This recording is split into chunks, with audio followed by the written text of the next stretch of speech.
The sky is falling. The sky is falling.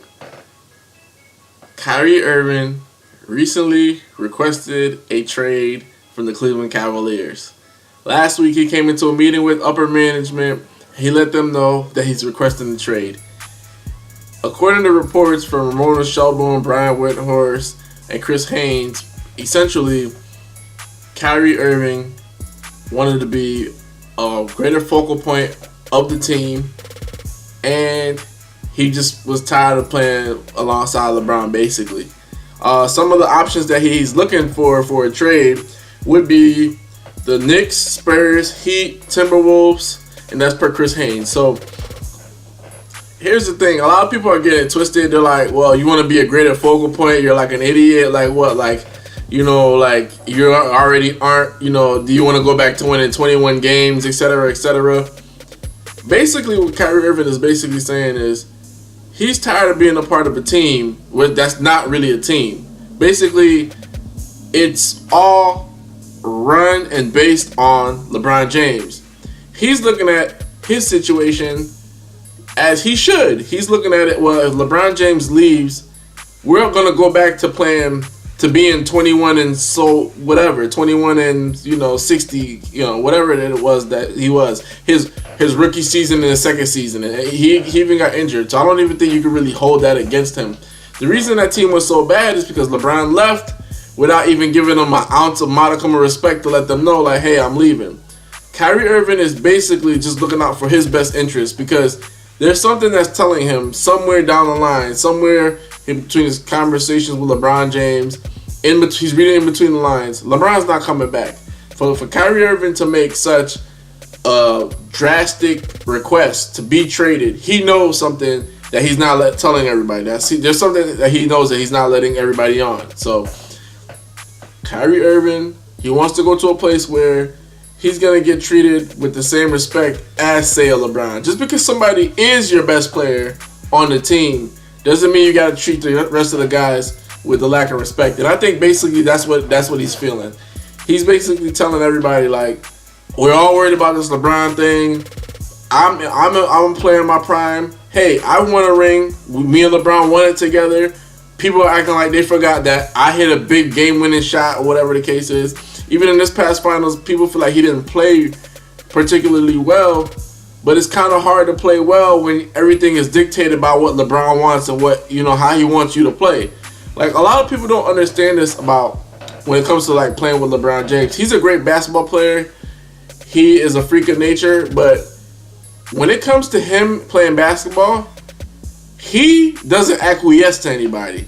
He makes you acquiesce. So he makes you defer automatically. When they lost in Miami, basically it didn't work because Dwayne Wade was not deferring to LeBron James. As soon as Dwayne Wade openly admitted, like, hey, as soon as I said, okay, this is LeBron's team, LeBron felt more comfortable, and he started giving you fourth quarters where he could possibly score and do things. Same thing in Cleveland. When they're trying to figure it out and stuff, you notice that, the first finals, the one they lost, when Kyrie went down and Love was out before, LeBron, freak of nature. Second finals, they're down 3-1. And when you're watching that entire finals, people are blaming Kyrie Irving. They say, hey, you're doing too much, you're doing too much. When Kyrie started to kind of defer to LeBron in certain stretches, that's when LeBron felt great. So Kyrie's like, well, I'm great, you're great. Why do I have to defer? Why can't I be more of the point guard role? Why do you have to keep bringing up the ball? Why does the offense have to go through you? We know you're the best player, but even when you look at the Bulls teams, things went through Jordan, but Jordan didn't necessarily rule the team with an iron fist. You see what I'm saying? Like, Jordan had to acquiesce to the coaching. He had to acquiesce to the players. Like, LeBron basically is the GM, the coach, everything. And basically, Kyrie Irving was tired of playing in a system like that. And that's why he's forcing himself for a trade. He's saying, like, it's not really about winning championships as a team. It's basically trying to increase LeBron's ring count. It's all about LeBron's legacy. And he doesn't want to fall into that trap. He's thinking about, like, hey, what about me? And this guy, he's due $60 million in 3 years. He's willing to walk away. He's willing to get up out of there for a trade because it's just like, what the hell is going on here? I walked into a place where I felt like I could build a career, and now it's just all about one man, LeBron James, and basically when he leaves, what's going to happen to me? So he's thinking about himself, and I can't blame him. You could blame him and say he's selfish because he's like breaking up the team, he's breaking up the big three, yada yada yada. And that's true. That's true. But guess what? If LeBron were to go to LA, he's breaking it up as well.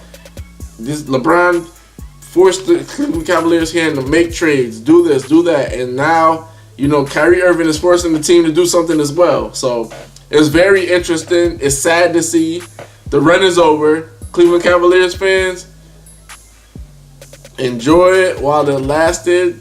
You know what I'm saying? I really feel bad because even if LeBron left, if the Cleveland Cavaliers could manage to make some trades and do some stuff like that, then that would be great, but they can't. And I just want people to understand this. Kyrie Irving saying he wants to be the focal point is basically saying he wants to be just as important. He doesn't want it to be where all you guys are thinking about is what does LeBron want? What does LeBron need? I know he's the best player in the world, but at other times you have to basically put the needs of the team over one man. Even if you think like one man is the team, you know what I'm saying? Like LeBron, if he goes to Orlando, they can't win a championship. Just as good as LeBron is, you got to understand that he bounced around for a reason. And Kyrie Irving is saying like, hey, I'm one of the reasons why our team is successful. Why am I getting treated like second, third fiddle? Like, you guys want to trade? They had Kyrie Irving in trade rumors to go to Phoenix. So, I mean, he already feels slighted by the organization already. For him to even be in trade rumors makes no sense. Now, prospects are going to San Antonio. That's a great landing spot for Kyrie. I mean, if they could make a trade for Danny Green and Tony Parker, or Danny Green and LaMarcus Aldridge for Kyrie Irving, I would sign up for that in a heartbeat because the game is being played at a small ball pace anyway. You're going to get Paul Gasol, who's signing for a 3-year deal at a reduced rate. If you lose Aldridge, but then you can sign another free agent or you can make another trade, Spurs will be like right back in this thing. So look out for the Spurs to make a push, possibly to get Kyrie Irving. Tony Parker is older. Tony Parker might even just retire, and so they can clear cap space. Boom! Like, so this summer is crazy. This summer is crazy. What is this going to do to LeBron's legacy? How do we look at Kyrie Irving and his legacy going forward?